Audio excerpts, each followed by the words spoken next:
could become harder to get that Folgers in your cup. Loblaw says it's pulling Folgers brand products from its shelves over a price dispute. Folgers' parent company raised prices twice last year. The spokesperson for Loblaw expects most stores to run out of stock of Folgers products in the next week or two. More Canadian coffee shops are changing the name of a beverage amid the ongoing trade war with the U.S. Oh yeah, there. Look at that. On Vancouver Island, the Duncan Garage Cafe and Bakery is the latest location to replace the Americano with the Canadiano. What happens when Canada tries to play tough with America's coffee? Prices explode, shelves run bare, and ordinary Canadians are left paying more for their morning fix than ever before. This isn't just about caffeine, it's about politics, power, and survival. Coffee prices are already at the highest levels in half a century, and now Canadians are being told to brace for even worse. Shoppers are angry, businesses are scrambling, and politicians are pointing fingers everywhere but themselves. Some reports claim Ottawa is floating boycotts and buy local schemes, but critics say it's nothing more than smoke and mirrors. Because the truth is brutal, Canada built its entire coffee lifeline on American supply chains, and when the US sneezes, Canada catches a cold.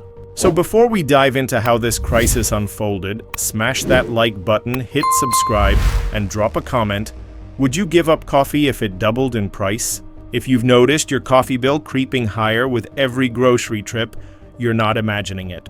Canada is in the middle of the steepest coffee price surge in half a century. A simple 340-gram bag that cost $6.62 last summer in Alberta now sits at $8.77. That's not a minor increase. It's nearly a 33% jump in just 12 months. And it's not just the fancy beans. Everyday shoppers are downgrading from premium roasts like Kicking Horse to bargain bin Walmart brands just to keep caffeine in the cupboard. So why is this happening? Experts point to droughts in Brazil and Vietnam, the world's largest coffee producers, slashing global supply. Add in frost damage, weaker harvests, and ongoing shipping disruptions, and you get the perfect storm. But Canadians feel the pain sharper because of one uncomfortable truth. Their coffee economy isn't independent. The beans may come from Brazil, but the roasting, warehousing, and distribution often pass through the United States first. The result? Even when Canada isn't directly tariffing coffee, U.S. tariffs on Brazil, Vietnam, and India push Canadian prices even higher. Shoppers feel blindsided, wondering how politics thousands of miles away dictate the cost of their morning cup. But here's the kicker. Rising prices are only the beginning, because behind those numbers lies a supply chain trap that's about to expose just how vulnerable Canada really is. Here's the part no politician in Ottawa wants to admit. Canada doesn't actually control its own coffee supply. On paper, beans come from Brazil, Vietnam, and India. But in practice, the vast majority of roasting facilities, warehouses, and logistics hubs sit south of the border, in the United States. That means before your coffee even reaches a Canadian shelf, it's often roasted, packaged, and shipped through American plants. So when Washington slaps tariffs on Brazil or Vietnam, Canadian shoppers pay the price, even though Canada itself has no tariff on coffee. It's a built-in dependency, and it's been there for decades. Canadian roasters could bypass the US system, sure, but that would require building new facilities, forging new contracts, and setting up fresh distribution networks.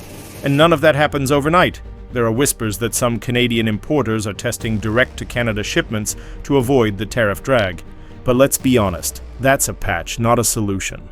As long as Canada leans on American roasting plants and US-centric supply chains, it's locked in a system it doesn't control. And this is where the crisis turns political.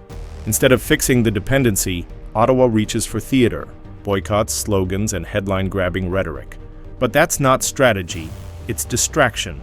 Because if you can't even control how your coffee gets roasted, you can't win a fight over its price. When prices spike, Canadians want answers. And instead of owning up to decades of dependency, Ottawa does what it does best: point south.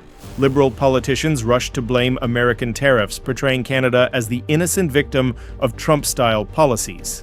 But here's the problem: it's not true. Canada doesn't tariff coffee.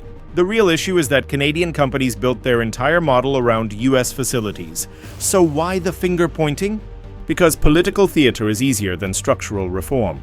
Leaders like Mark Carney present themselves as saviors. claiming Canada can stand strong by boycotting U.S. products. But how do you boycott the very country that roasts and ships your beans? It's economic suicide dressed up as defiance, and yet this narrative plays well on camera.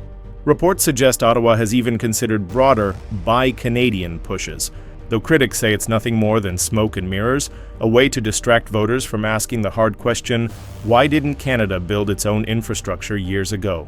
Here's the irony. Under Trump, tariffs weren't a weakness, they were a weapon. Washington used them to protect farmers and negotiate from. But this fight isn't really about theater. It's about survival, and consumers are the ones paying the price. For the average Canadian, this debate isn't about tariffs, politics, or supply chains. It's about the simple cost of a morning ritual.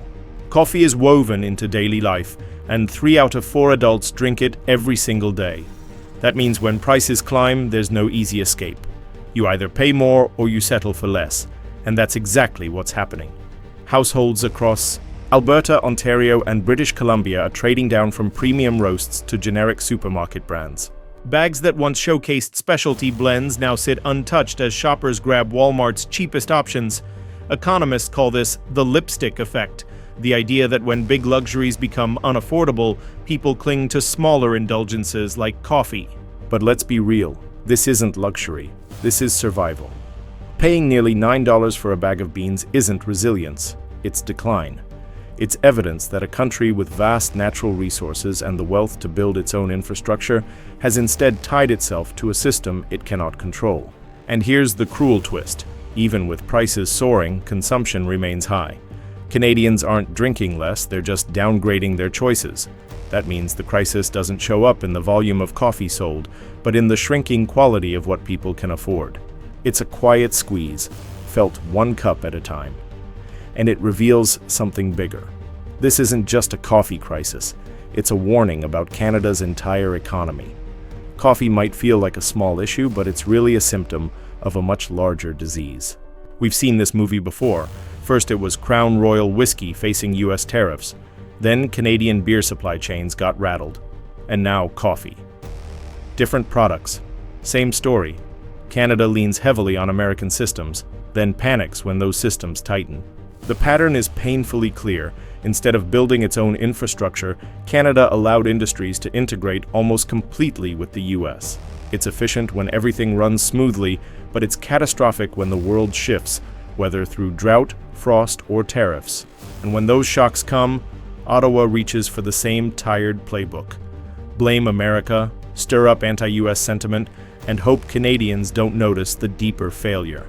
But speculation is swirling that even within government, some insiders know the truth. Reports claim Ottawa has quietly acknowledged it cannot shield Canadians from global shocks as long as supply chains remain tied. Some critics even suggest the Blame America narrative is less about economics and more about politics, fuel for headlines that distract.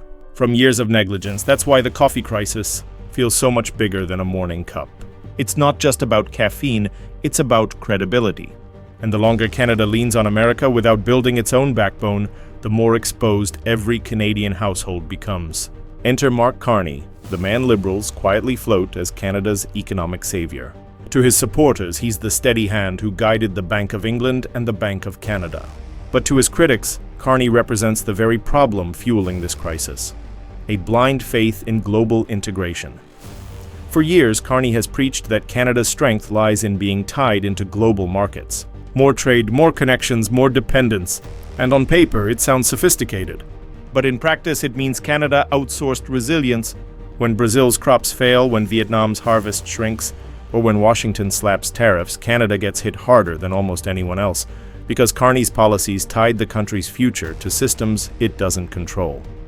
Contrast that with Trump's approach. Whether you love him or hate him, Trump understood one basic truth: shocks are inevitable. Weather, war, supply bottlenecks, they happen. His answer was simple: secure domestic capacity, negotiate from strength, and make sure America never relies too heavily on anyone else. That's why US farmers, roasters, and distributors remain protected.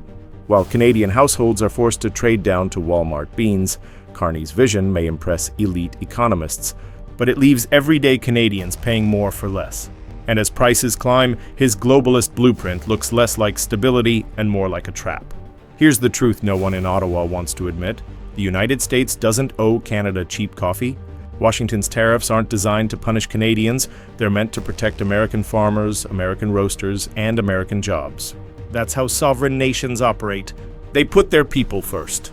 Canada, on the other hand, chose convenience over sovereignty. Instead of investing in its own roasting plants, warehouses, and shipping routes, it built an economy that assumes the US will always play nice. But when global droughts hit, when frost wipes out crops, or when tariffs shift the math, Canada gets caught in the crossfire. And that isn't bad luck. It's bad planning. Some rumors suggest Canadian companies are quietly lobbying for independence, new import deals, new domestic facilities. But the reality is those projects are years away, if they ever happen at all. Until then, Canadians remain trapped. They'll pay more, they'll settle for less, and they'll watch their leaders stage press conferences blaming Washington. But let's be clear. This isn't resilience, it's dependency disguised as pride. And every price hike at the checkout line is a reminder of how exposed Canada really is, which leaves one final, uncomfortable question. If Canada can't even secure its morning cup of coffee, what else is it unprepared to handle? So here's the bottom line. Canada's coffee crisis isn't just about beans or tariffs, it's about leadership failure. The droughts in Brazil and Vietnam are real, but they only became a Canadian disaster because Ottawa hitched the entire supply chain to the United States without building its own capacity. And now, when prices surge, politicians pretend it's America's fault instead of admitting they left Canadians vulnerable. This isn't resilience. It isn't independence. It's dependency packaged as pride, and it's costing everyday Canadians more with every trip to the grocery store. Under Trump, America protected its farmers, its roasters, and its jobs. Canada, it's left pointing fingers while its citizens pay $9 for a bag of beans. So, I want to hear from you. Would you keep paying more for your morning coffee, or give it up entirely if prices keep climbing? Drop your thoughts in the comments, hit that like button, and make sure you're subscribed so you don't miss the next breakdown.